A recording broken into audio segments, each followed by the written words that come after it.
started. Please welcome Evelyn Coulon.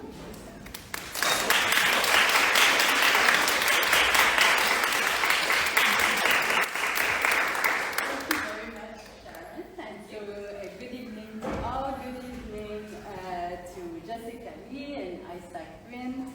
And my name is Evelyn Coulon. I'm the Deputy Ambassador at the Canadian Embassy in Berlin. So it's bonsoir à tous.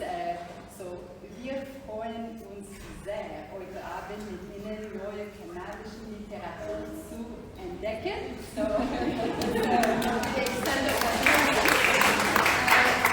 so we're really delighted to support tonight's double launch of the books by Jessica and Isaac, organized through the Reader Berlin. And so we're so privileged not to have just one, but two Canadian authors with us tonight. And they currently live and work in Germany, and so it's going to give us a chance to hear them and learn about their work up close and in person. And so we are certainly familiar with the award-winning work of environmental historian, memoirist, and nature writer Jessica Lee. And her previous book, Two Trees Make a Forest, won the Hillary Weston Writers Trust Prize for nonfiction, to just give one example. You may have also seen her book Turning in local bookshops. It's a meditative work based on your year-round swims in the lakes surrounding Berlin. And so I'll get that book because I'm a swimmer myself, and I need to explore all the books around Berlin. And now her latest title is Dispersals on Plants, Borders, and Belonging. So she turns her attention to the lives of plants entangled in our human world to explore our characteristic themes of belonging, displacement, identity, and the truths about our shared future. So I'm really looking forward to the discussion later tonight. And now turning to Isaac. So you may have seen on the bookshelves in Germany the book by Isaac called Atlas der ungewöhnlichen Klänge. And he co-wrote it with the noted German nature writer Michaela Wiesa, who is there. Okay. That's fantastic. And now you have your solo book launch, and its title, Outer Earth, Advice on Living in a More Than Human World. So it gives us a delightful light and yet literary take on an animal book for grown-ups. Is that correct? Yeah. And it's written in the style of a tongue-in-cheek self-help column with lessons drawn from nature, and it's a celebration of our planet's countless riotous wonders. So both books are personal, idiosyncratic takes on human relationship with and perspective on nature and how the two are intertwined. So it should be a very interesting discussion. It's almost as if they coordinated, because one book is focused more on plants and the other one on animals. So it creates a perfect mix for a really well-rounded discussion. And the books are on sale here tonight, so thank you to the Curious Fox Bookshop. So in any discussion about nature, of course we think about the human impact on the planet. So it's including the serious stress on climate change and biodiversity loss, as well as the importance of climate action. So Canada, of course, is pleased to support this event, and we really recognize that nature plays a critical role in regulating the climate. And our approach to environment and climate actions, supports our commitments under the Paris Agreement. And we really value the perspectives and contributions of a wide variety of stakeholders in addressing climate change, which includes indigenous communities as well as individuals like our authors tonight who wrote books on these topics. So we really look forward to the discussion. But I also wanted to mention, just to end and that it's also, coincidentally, this event falls in May, which is the Asian Heritage Month in Canada. And so, so as a country, we're always, promoting diversity and inclusion. And so we want to acknowledge that both of our authors have Asian roots. So I think that was also a happy coincidence. And I think Jessica has Taiwanese heritage, and Isaac hails from the family from Hong Kong, right? So congratulations again to both of you. I'm really looking forward to the discussions, and over the floor is yours. Thank you.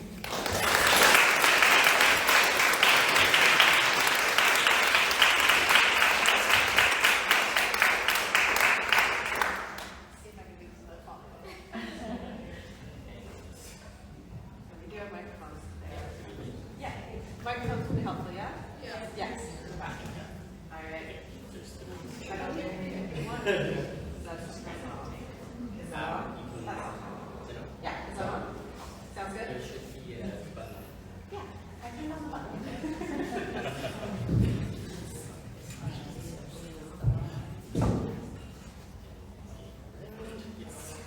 Sorry. Wait, what's that here? I'm stuck. We're so graceful.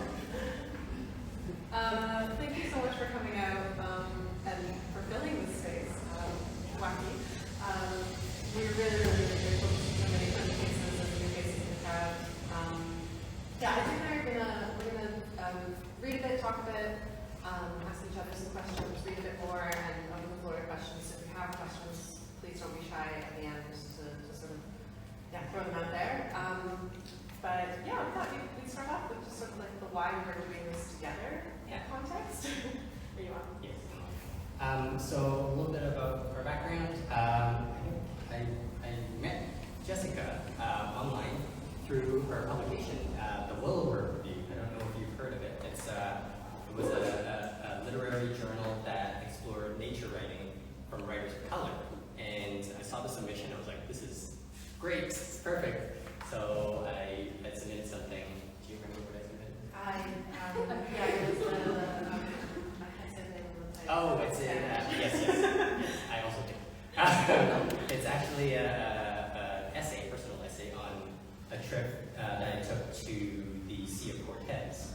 And it was a kind of a pilgrimage, I think, to this place where Steinbeck and Ricketts did a 6-week expedition to this place, exploring the ecosystem there in the 1940s, and I really wanted to hit all the spots and write about it. So I think that was a really interesting experience. Yeah, so this was Isaac Yuen to me sort of as a writer who I edited for the journal. For not one, you were the only writer who published twice, I want to say. Published 2 pieces of yours over the years, one of which, the second of which is actually a chapter in Outer Earth. The first essay. Yeah, please do pick up a copy.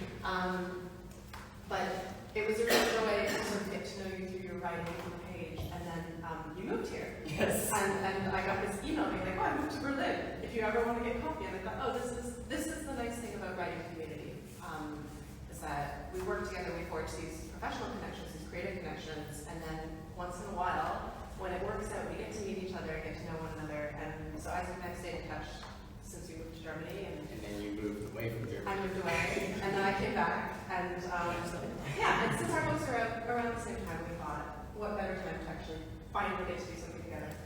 So I'm going to kick off with a reading from my book, Dispersals. I can do it. I got it. Sorry. It's always when you have to hold a mic, it's very awkward. I'm going to read a little bit from the first chapter, the first essay, but I'm going to jump in sort of in the middle of it because I wanted to pick a section that was about here, that is set here, if I can find it. So the chapter is called Margin, and this section is called Lake 2018.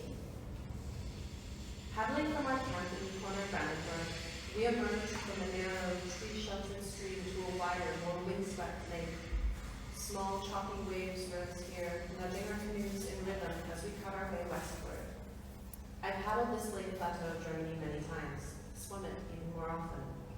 But still, I was enlivened by the sights made possible by being in the middle of the water. Away from dry land, away from the roads and trails that only loosely strung themselves around this region.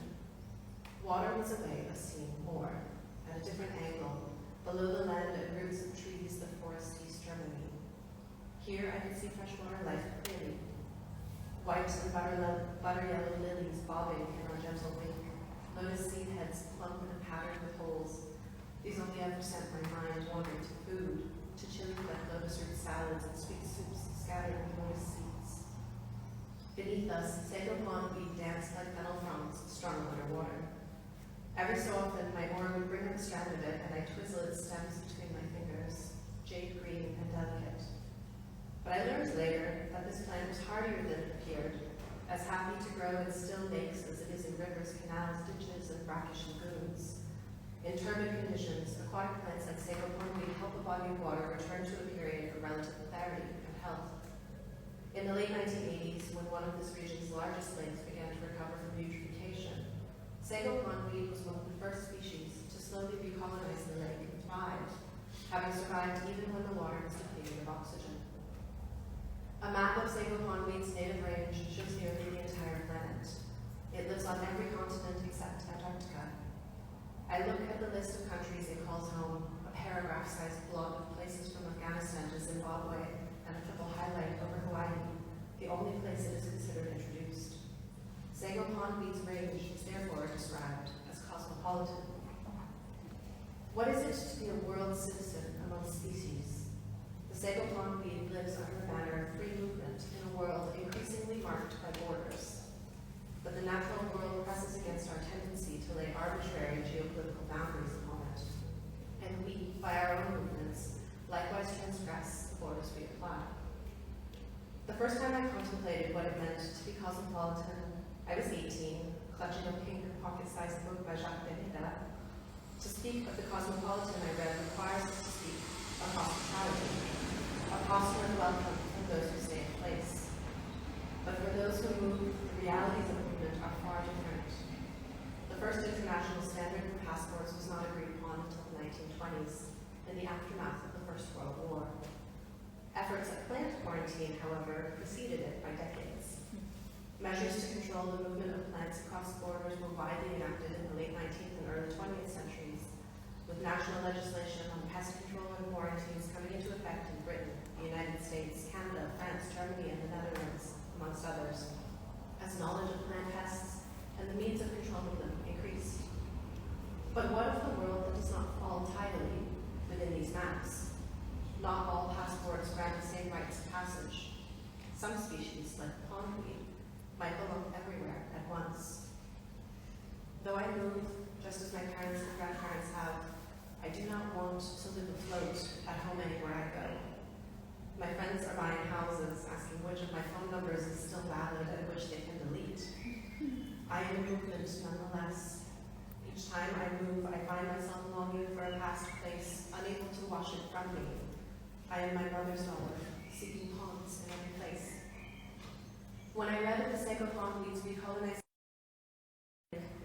I learned that it spread itself not by seed, but through tubers reaching beneath the lake bed, slow and persistent. What would it mean to move and stay rooted, to have roots that can span continents?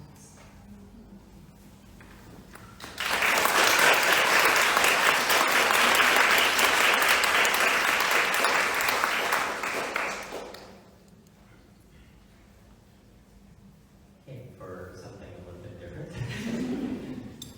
So I chose to go second because I'm going to be reading from an essay titled Second Best is Best.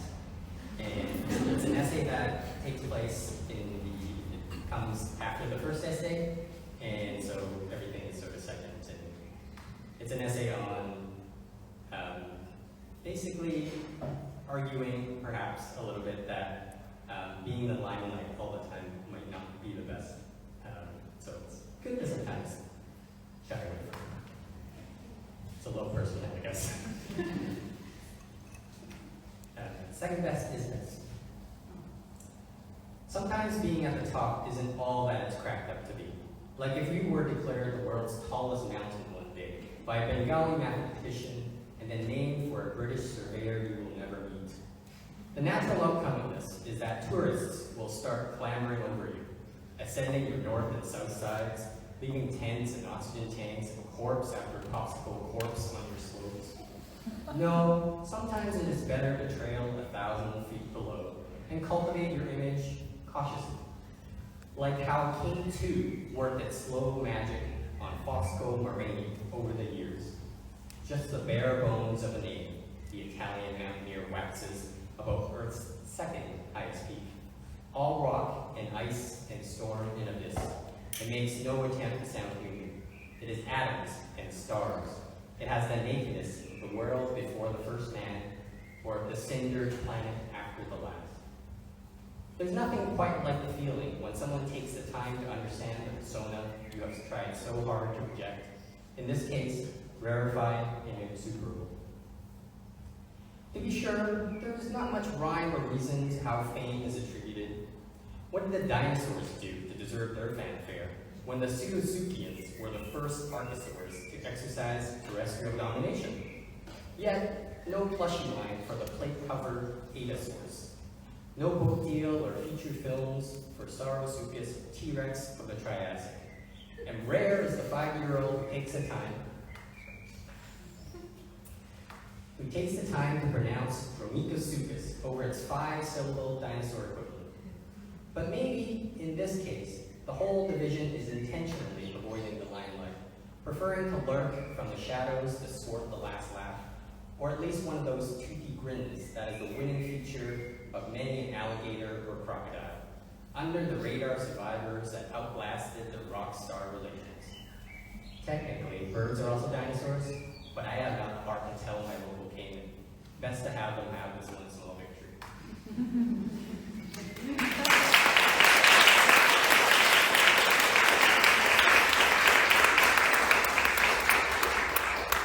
Isaac will be our Canadian.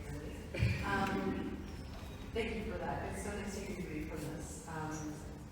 You mentioned a huge number of species, even just in that meeting. And I was trying to sort of go through the book earlier today and figure out exactly how many different species you've talked about in this book. And I'm curious if you can share with us how many, but also why the species that you picked. What drew you to? There's literally tons. He has a spreadsheet, so he can tell us.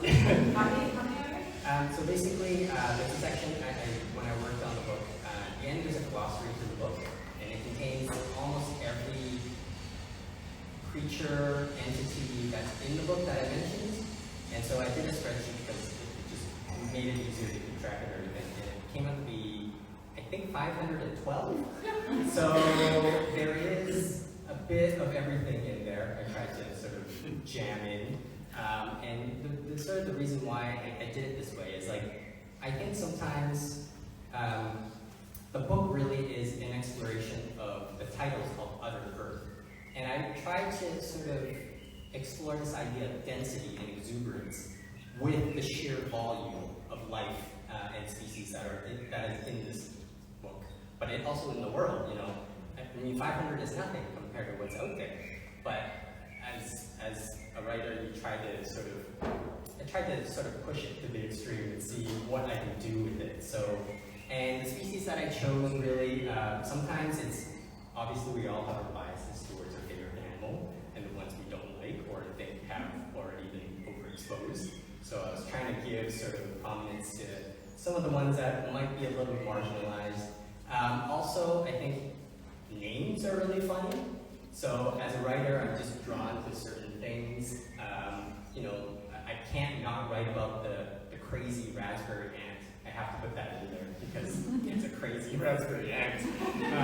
Or a pleasing fungus beetle. It's that needs to be in something other than a scientific description of something. So that's sort of some of the motivation I had in terms of trying to jam as much sort of species or number of creatures into the book. It is really an exercise in sort of exploring how just the sheer amount of diversity out there should be something that's explored as well. You do it so playfully. That's what I really I love about this book is that so the essay that comes first is on nomenclature, depending on how you want to say this word. Nomenclature, and it's this idea that it's, how do I put it, these names that we give species, they lead to so much how we think about them. So what you just said about the blue raspberry ant, right? Like, you're drawn to them in part because of bizarre language that we often sometimes use to frame them. Yeah, for sure. Like that's one of the things in the first essay where it's like there is obviously already some biases when we name something. It's like something is greater, something is less than. So it's that this idea of naming already sort of inclines us to think about a creature in some way, whether it's deserved or not. You know, creatures, whether they're animals, whether they're plants, they have their own agency. And that's one of the things I really picked up from your book as well, is that, you know, we think of plants as passive forces, as things that are rooted, we know them, you know, you look at a tree out there, you can see it sort of whole. But I think Jessica's book really says, you know, the stories and the things that we know about the plants are fragmentary, you know? This idea of the plant, we don't see the roots, we don't see all the mechanisms behind it. Or we see, you know, everyday fruits, and it's like we only see the fruit, but the fruit comes from something else. So I think that's really interesting in the way we explore sort of not just the various facets of a plant or a topic, but it's also reminding us that, you know, the plant, the species, or whatever sort of the entity, I guess, is more than the sum of our stories. You know, it has its own agency, it has its own essence, I guess, is the word. So I wanted to ask you also in terms of how you chose your species, and if there were ones that you were like, oh, I really wanted to include them, but didn't have a chance. Well, so I mean, it was funny because the book started as a column in Catapult magazine originally, and it was, you know, I had these leftover questions after writing my last book, Two Trees Make a Forest. I write about this in these questions, but while I was working on the book, I was hiking in the mountains and I found this flower which was completely beautiful and enchanting. And of course, I did that thing where I was like, oh, I love this plant. I took a picture, and then I went home and looked it up, and it was, you know, native there, but considered like quite a terrible invasive species in other places. And I thought, okay, how do I hold this language alongside that enchantment that I have with this species, and how do I hold beauty along with impact, with detrimental impacts? So I was stuck with those questions for a few years, and I ended up saying, okay, I actually just want to sit here and write about this. So I pitched this column, and I started writing these short essays about plants out of place, essentially. And all of the plants that I picked were, in some sense, personal to me, whether they were ones that just, I don't know, sometimes, I don't know if anyone else has this, a certain plant will get stuck in my head for years, and it's the one plant I can always pick out when I'm, you know, walking through a forest or something. And those are the ones that I'm like, they're like the earworms of the plant world for me. And that for me was something like, okay, I want to write about this. But there were also plants that I think I really love, and you know, I see them in my daily life, or as I move around, or they've been important to me in the past. And with this project, it was also that opportunity to say, what is something that I want to write about that I don't necessarily have an entire book to write about, but I could definitely write an essay about, that I feel like I'm enchanted enough that I can spend this amount of time on something and get to know it a little better. And so yeah, a lot of the plants were ones that are just personal to my family history, whether it's tea or mangoes. Some of like my peculiarities, I really love moss, and so there's a moss essay. And some of them were like ways into unpacking issues. So there's a few essays in the book that are more thematic than species-based. So there's one about ideas of exploration, and there's one about ideas of what it means to be a weed and to call something a weed, and invasion ecologies, and the sort of thinking around that. There's one about seed saving, and they're the ones that allowed me to dog around a bit more, to ask questions about things that were really troubling me, right? Like why do we parcel off certain species as really, really negative, right? And call them weeds, say they don't belong.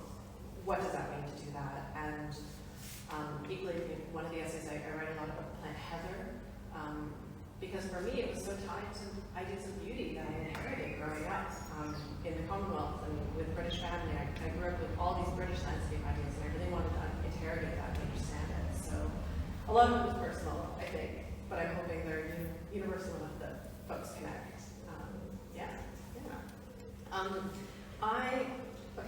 I've asked you this a few times because I also think it's something you do really, really well, and it's humor. As a nature writer, people rag on the genre a lot for being really, and I will say this, I'm kind of a sad writer. I'm a very lots of feelings, very meditative, nostalgic. That's sort of my voice. Your voice in this book is not your voice as a writer, we talked about this, but the voice you've chosen to write this book in is kind of irreverent and funny and just very, very playful. And I wonder if you could talk a little bit about that decision and what it affords you. Yeah, so I'm usually also a very sad writer. I mean, they always say, comedy, tragedy, it's kind of two sides of the coin. So yeah, I mean, I think you're right. It's nature writing as a genre does get sort of fairly or unfairly treated as, something either sort of pastoral and sentimental and nostalgic or apocalyptic. The modes are there, but there's, I was really interested in finding different emotional registers, really, to evoke someone who might not be interested in nature writing. They're like, oh, we already know, this. I don't need to be sad, or I don't need to be wistful. And so, what kind of other modes are there? And I was like, we could try this. And it started out as sort of an experiment, this idea of how many things can I cram into an essay and have it still make sense or be. But then eventually I think I found that it is a construction, the voice in the sort of piece isn't me, but obviously everything is you. And I sort of discovered sort of the element of, it is kind of me, but an unfiltered version of me, where it's the thought processes that run and the associated pathways that go from one thing to the other. And that's kind of I just put that on the page more. Without sort of, usually I'm a very minimal writer as well. I don't like writing sort of in a sort of long run-on sentence. Well, sometimes I do, but usually it's more restrained. But I think this one is more I just dialed it back, or the filter, and then it just all kind of came out as a fire hose. But I think that's kind of cool. I don't know, it feels like such a cool trick as a writer to play, because I think sometimes I get so comfortable in my writing voice. And if I think of that first piece I ever read from you, that you submitted to deliver, so different. The vibe is much more meditative, much more slow and lyrical. And this is, I don't want to say it's the opposite because that sounds bad, but it's it's punchy and it's funny and it's, there's an energy in the writing. I think it's, I always use the word madcap, if that makes sense. It's a little bit almost off the rails, and it's something that's definitely not for everyone, but I just find that sort of style to be conducive to expressing sort of the sheer exuberance of life on this planet. We don't know so much, and we're discovering so much that's new. A part of the book is really just listing of weird scientific discoveries that are recent, and that forms sort of the backbone of the book in terms of, we just keep learning things about the world that we previously didn't know. But how do I convey all this in a way that makes sense? It's basically a fire hose of information, and it's how do you make that interesting for someone to stick their hand in, or for me to actually do that. So it's an experiment. I think it can be quite dense, but I also try to pair it off with sort of we can get into this as well, the formatting, the structure that kind of hopefully breaks up those intense torrents of sheer madcap energy and sort of filters it through so that it's kind of a coherent piece, or at least hopefully, but yeah, going back to this idea of, I guess, for me, it's about voice. What are your sort of, are there voice differences between this book and your previous books? Yeah, it's funny. When I handed this book into my agent, he called me and he was like, this book, it's a transition book. And I was like, okay, you see what I'm doing here. But it's, I've written 2 memoirs, and I wanted to not write a memoir this time, and I didn't wholly succeed. It is very memoirish essays, very personal essays about plants. But it was an opportunity for me to bring my scholarly training into the writing in ways that I hadn't really engaged with before. So I'm trained as an environmental historian, and it was I wanted to say, what happens if I start bringing back more history into my work? So that was something I really wanted to try, keeping it with that personal voice and trying to sort of take what I'm trained to do and do it in a voice that felt lyrical and personal still.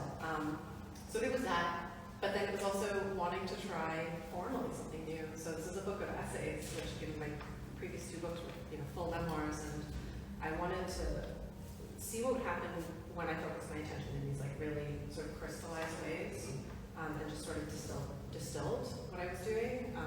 And so the essays are like, some of them are shorter, some of them are like 2,000 words. The longest one accidentally ended up being 8,000 words, which is that's very long for any chapter ever. And yeah, I wanted to play a little bit with form in terms of thinking about working with fragments, working with something a little less linear than I'm used to working with. And in some ways, so I think of this book as very much in conversation with a fellow letter writer, Nina Leopold's Small Bodies of Water. I love that book, which is in part a response to my first book. It's a funny thing. But she and I talked a lot while I was developing this project, and I was so inspired by it, and I thought, what would happen if I tried to just like let go of the full-length book format, focus on essays, focus on something a little bit more fragmentary, and just see what would happen if I played on the page, give myself permission to play on the page. So a lot of the essays are fragments. They're just very different formally. The last essay is a thesaurus. That's helpful to know. It's more playful than what I've done in the past, I guess is one way of putting it.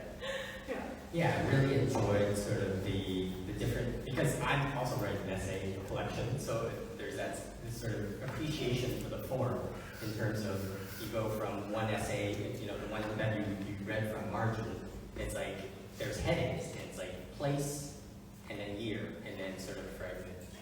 And then another one, which I really appreciate, Frontiers. That one is a really interesting sort of playful nature, but like quite serious. There's two sort of headings that you pivot between. It's a view of the explorers. A portrait of the explorer. Portrait of the And a view of the world. Yes. Yeah. And this idea of this like almost like definition of an explorer, and so what's out there in common sort of culture, and then your own personal interaction and engagement with that. So I found these sorts of different forms throughout the essay collection to be really interesting and varying, and that was really fun to read. It was a fun shortcut as a writer too, because it meant that like I could write until I kind of felt like I exhausted an idea, and then be like, oh, section break. Convenient. I wanted to talk a little bit about the sort of context in which these books, both of us, emerge, because you bring in so many species. You bring in species that are no longer with us, you bring in species that are still around.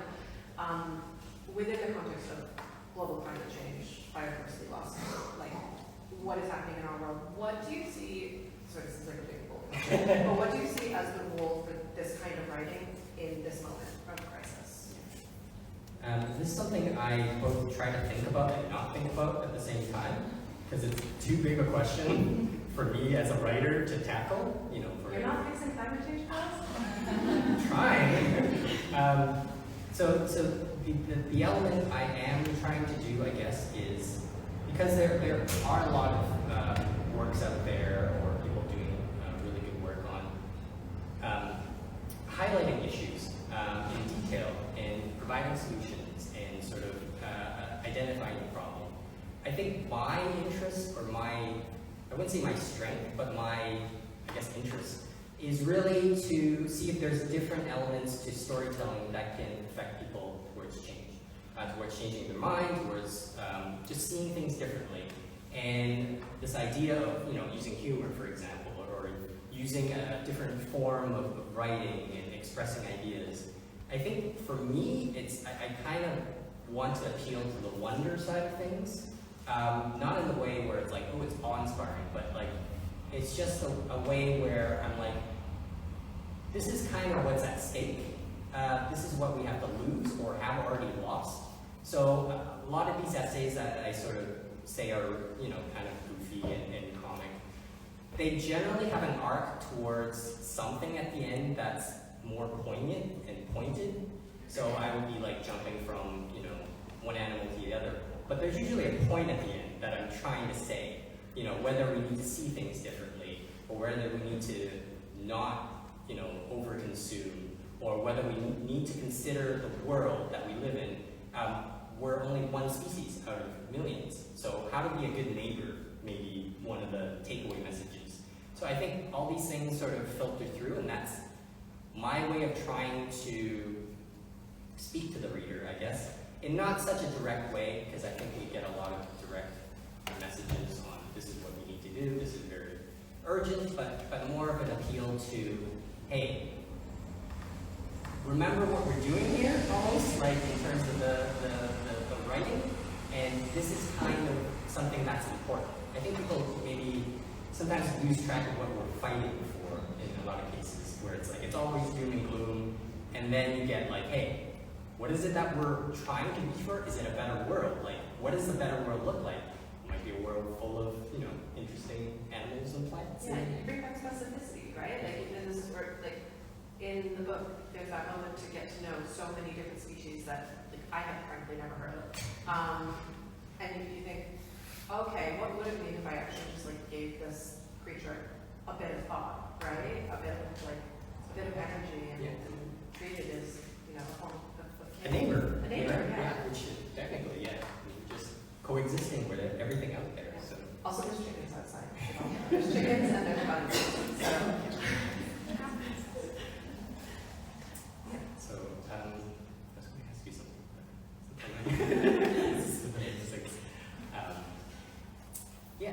In terms of, reflecting the question back at you, what do you feel your role is in terms of?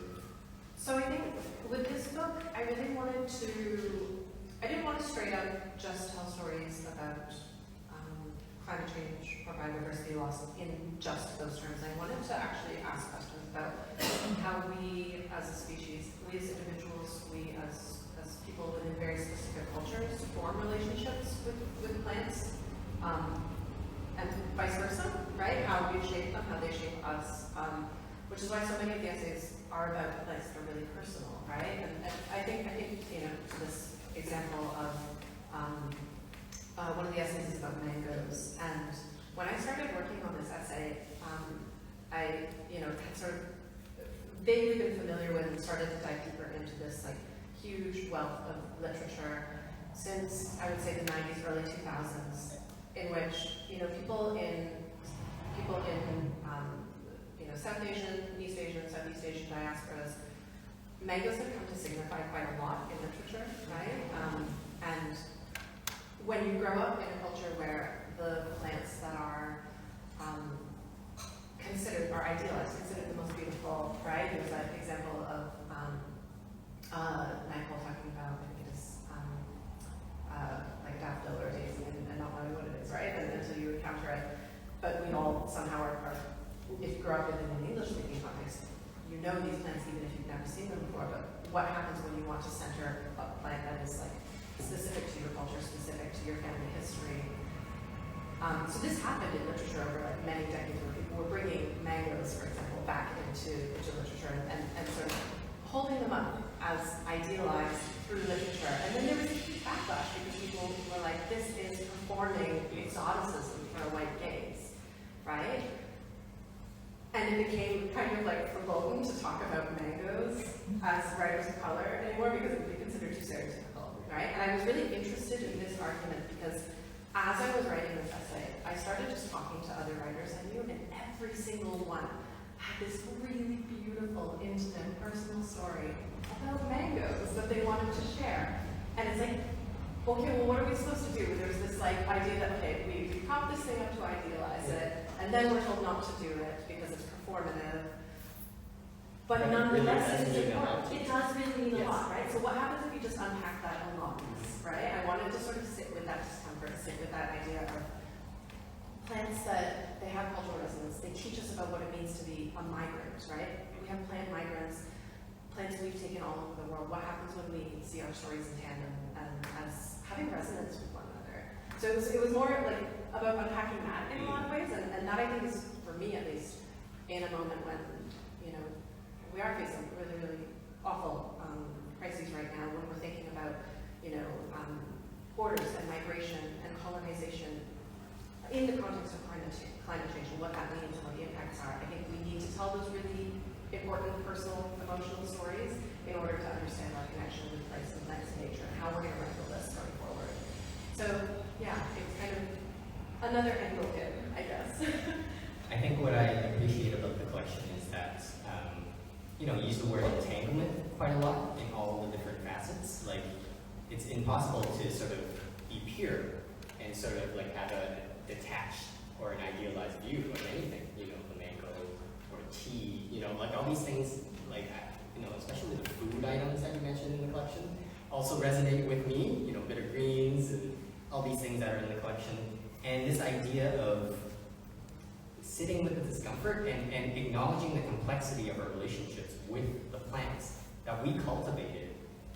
We both love and sort of, there's a lot of times there's like a less than benevolent association, whether it's tea, it's a product of empire, or if it's, soybeans, where it's like brought over to the US as an industrial foodstuff, really, or like a feedstock.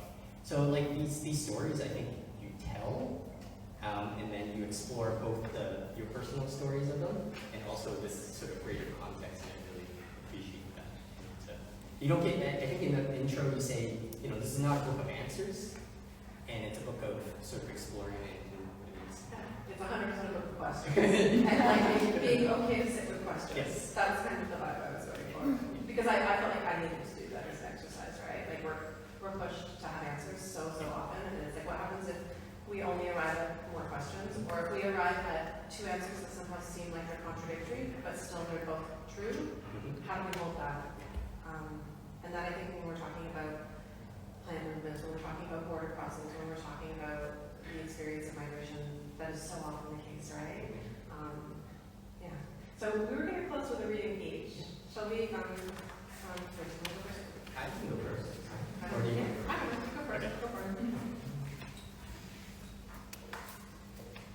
So I'm going to be reading from an essay that really had its, it started with a writing prompt.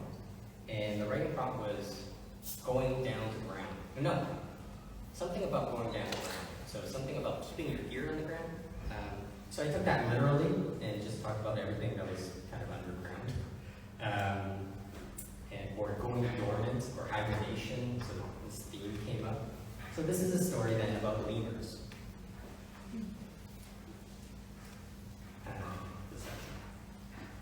Maybe we, humans, as a species, are missing something vital by never knowing what it's like to go dormant for a spell, the way sessile oaks and fat-tailed lemurs do. Consider the latter, 9/10 us in genes, grafted onto our present-day civilization. For 3 to 7 months each year, 8 billion lemurs, gorged with fruit and flower nectar, would log out of their lemur virtual meetings and shut down their lemur straw factories to curl up inside their arboreal apartments. Lemur power plants would shut down, lemur wheat fields would lie fallow, geopolitical tensions and autocratic ambitions would cool off during this bout of torpor, with everyone seeing the beautiful prose over the revenge messaging woven into that most famous of lemur plays, penned by that most renowned of lemur bards. To sleep, perchance, aye, 'tis no rub at all. I wonder if humans, in turn, would be content with such a swap, to live tale sufficient amongst Madagascan baobabs and flame trees. Would our ambitions lead us back to the ground, back on the roads of striving and world rotting? Perhaps. But perhaps such a species exchange program, through such a species exchange program, we can come to experience other ways of being that will really take hold in our psyches. Lemurs may learn to look, really look up at the stars, while we humans may learn to pause, really pause, to see the roots of creation. And together we might trace the path from the common womb, whence we both emerge, to the common clay, where we will one day both return, singing the praises of an earth that has long sustained our mortal toils, this dark and wild country which remains, to this day, the only place to craft the primate soul. That's the ending.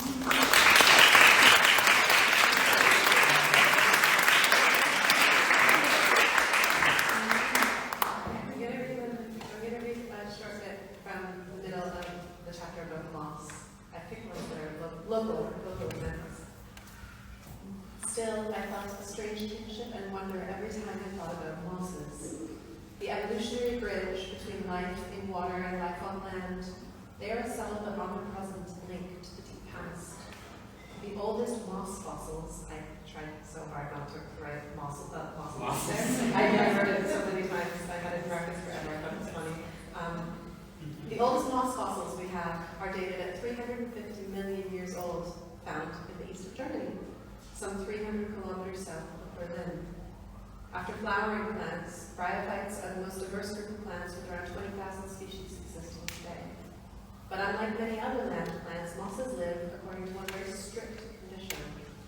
They are peripherohydric, meaning that without vascular tissue structure to suck up water from the surrounding area like other plants do, mosses are at the mercy of their environment. They remain bound to water, to places where moisture is plentiful or where weather can provide. With tiny leaves just 1 cell thick, most mosses may lack the ability to grow to the sizes of trees or other herbaceous plants, although there are really ones. But they can tuck into tiny cracks, into shaded potholes and gaps unseen. And just as they thrive at the extremes of size, they are able to survive other exceptional states. The same circumstances that leave mosses vulnerable to the environment also enable them to survive extreme fluctuations in conditions, desiccating during periods of drought, waiting during periods of extreme cold. In 2014, researchers with the British Antarctic Survey grew a more than 1,500-year-old Coryphodont acid phylum moss sampled from a frozen ice core extracted from the permafrost of Sydney Island a short way off Antarctica. Cryptobiosis, the ability to survive in suspended animation, is a curious possibility for a moss. It was after learning all this that I began trying to know the mosses I encountered.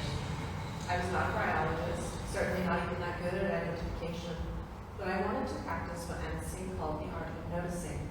I wanted, as Robin Wall Kimmerer suggests, to learn to see in a way that was more like listening. Once I could really see them, I could begin to learn their names. The mosses I encountered in the forests around Berlin were all fairly common. I found an Amornum swan's necktie moss on a trail north of the city, a beginner's moss, its deep green leaves shone bright at the sight of new growth, and its spore capsules hung clustered like street lamps over soft ground. I found Dicranospoparium, broom fork moss, with its pointed leaves. I brushed my hands against it, and it felt like feathers. I tried to notice all their details, but at this tiny scale, I found it difficult to commit them to memory. And then I found a moss I could not forget. I was south of Berlin, in a section of trails that cut through the patchwork of heathland and forest between the lakes. Here the ground often grew sandy and bare, where tree cover let up. The moss formed dense, dark carpets of matte green, appearing fuzzy from a distance. Up close, each of its tiny leaves crescendoed to a point. Fine filamentous hairs emerged from each, so that this tiny plant had the look of a fountainous firework, an exploding star. Campylopus intraflexus, I read, was often called heat star moss. I found this name enchanting, immediately filing it in my mind as a moss I would remember. What I didn't know then was that heat star moss is also one of the world's most notorious invasive species.